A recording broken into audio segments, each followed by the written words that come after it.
Hey, what is going on YouTube? In this week's video, I want to highlight an interesting use case for something that I actually used recently. Now, have you ever taken a quiz, whether it be on Udemy or any of those other platforms, and you found yourself having a hard time retaining that information or studying it the way that they were giving it to you? Well, one of the things that I actually thought of is like, okay, why can't I just create a flashcards based on the quiz that I'm failing for, right? So usually through like Udemy, you'll get like the incorrect questions and you can go ahead and review it. It's great and all, but at the same time it is missing that flashcard feature, if you will. Now there might even be a feature there, but I'm not sure if it was. So in today's video, I wanted to show you exactly what it was, and I'll show you on how to do it yourself. So here, as you can see, we actually have a few questions when I was going ahead and I was studying for the AWS Solutions Architect exam. And in doing so, now this is just an example, and in doing so, I had some questions that I was having trouble with. So I took it over to, Gemini Canvas, and I asked it to develop this app for me. So in this case, here are some questions, and here are the flashcards.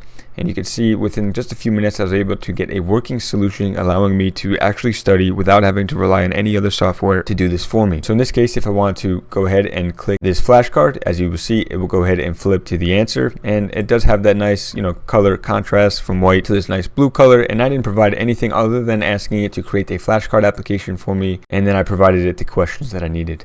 It gave me also some sorting up here at the top with 5 questions and 3 questions in each, I guess, which is pretty cool as well. Different topics for the material that we were studying. We're able to shuffle the cards, which is also pretty cool. You got some, tags up here for the different flashcards that we were studying. And we have the ability to start the deck if we went ahead and went through it all. Now, again, the reason why I wanted to do this video is because I think it is an interesting use case where others with similar ideas can go ahead and generate something quickly without having to rely on paid software that is already available to you. All right, so with that said, we're going to go ahead and actually start up Google Gemini, and we're just going to go ahead and go down here at the bottom. We're going to select the tools. Now we have a few tools that are available to us. We have deep research. We could create videos, create images, Canvas, and guided learning. Now in this case, we're going to go ahead and click on Canvas. Now that allows us to, as you can see, let's write or build together. It's an integration that's built in within the chat model of Gemini to allow us to integrate with Canvas and actually start generating some apps. And then we're going to go over here to the right side. We're actually going to click on Pro. And then from there, I'm going to go ahead and just do a simple prompt, and I'm just going to say, hey, generate a flashcard application using the incorrect questions that I am providing below. All right, so as you can see, I said generate a flashcard application and use the questions that I provided below for study material. And then below there, I went ahead and actually just, grabbed a bunch of questions and I threw it in here, whether it, be incorrect or correct. That's for the AI to also kind of work through as we go through this application. So let's go ahead and then click on send or submit. And then from there, we should be able to get a kind of another dialog as this starts up. It's going to go ahead and start generating it, and then it's going to actually give us a preview once it is completely generated. So as you can see now, it's actually developing that application right there in front of us, and it's got some of those questions that we have provided. Just as an example, wherever I pulled it from is not, it's beside the point. So we went ahead and we gave that information, and it's going to go ahead and build out that application, and we will check it out once it is done, and we will preview it and see how it works.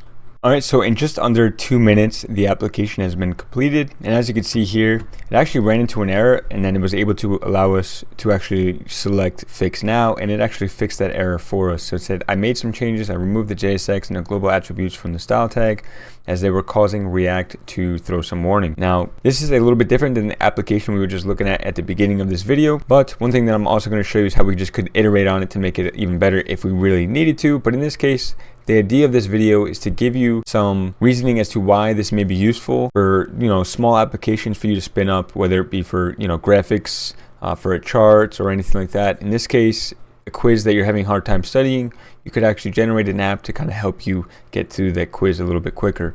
So in this case, as you can see, we have a flashcard. It actually has the various options or the answers down here at the bottom, and then we could click on it, and then we will get the correct answer along with an explanation. The cool thing is here is that it actually gives us context, whether that was in the prompt or not. It actually went out and actually gave us a little bit more information based on the information that we found here. Again, we go ahead and go to the next card, and we have some additional questions and answers and so on. We could obviously use our right and left keys, and then we have the ability to shuffle that. Now, one thing that I wanted to show you is that we can just continue to iterate on it and make it a little bit better. So let's say we want to actually time it.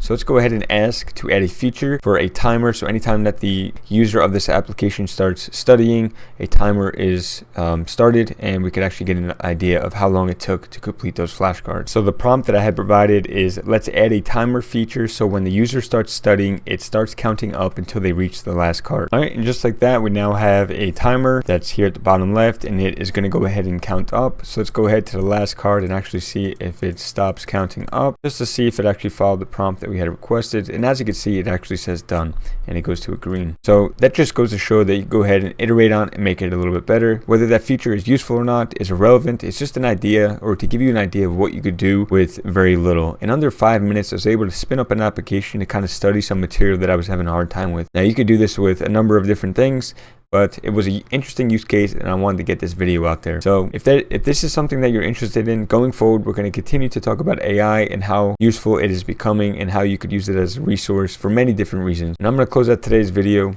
but I hope you were able to take something away. And as always, never stop learning.